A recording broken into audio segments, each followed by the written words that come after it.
నిరీక్షణ prayer house మరియు centre సంఘముల తరపున సకల ఆశీర్వాదములకు కారణభూతులైన యేసుక్రీస్తు నామంలో మీ అందరికీ నా శుభములు. ఈరోజు దేవుని వాగ్దానం ఇర్మియా గ్రంథం 31వ అధ్యాయం 23వ వచనం. యెహోవా నిన్ను ఆశీర్వదించునుగాక అను మాట ఇకను మీరు వాడుకుందురు.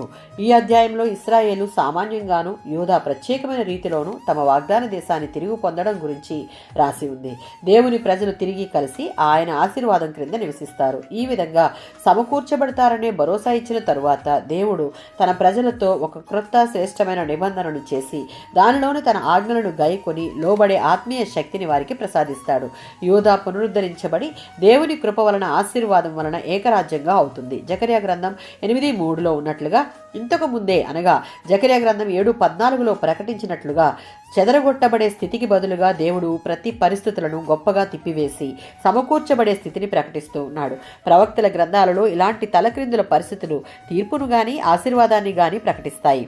దీని లక్ష్యం ఒకటే, నిబంధనను అమలు చేయుట, ప్రజలలో విధేయత కలిగి జీవించుటను ప్రోత్సహించుట. ప్రవక్తల గ్రంథాలలో యెరూషలేమును చూపిస్తూ పరిశుద్ధ పర్వతమును గూర్చి ప్రత్యేకంగా నొక్కి చెప్తారు. ఇదే యెరూషలేమును సత్యమును అనుసరించు పురము అని కూడా అంటారు. యెషయా గ్రంథం 1:26. దేవుడు అనుమతించిన తీర్పు దండన కోసం మాత్రమే కాదు, అది శుద్ధి కూడా చేస్తుంది. ప్రారంభంలో యెరూషలేము నమ్మకమైన నగరంగా ఉంది. ఇప్పుడు తిరిగి పునరుద్ధరణ తరువాత, శుద్ధి జరిగిన తరువాత మళ్ళీ యెరూషలేమును నమ్మకమైన నగరమని పిలుస్తారు. మన దేవుడు దయామయుడు, శాశ్వతమైన ప్రేమతో ప్రేమించుచున్నాడు. మనం ఆయన మార్గం నుండి తప్పిపోయినా తప్పు తెలుసుకుని తిరిగి ఆయన వద్దకు వచ్చినప్పుడు మరలా మనలను పునరుద్ధరించి ఆశీర్వదిస్తాడు. ఆమేన్.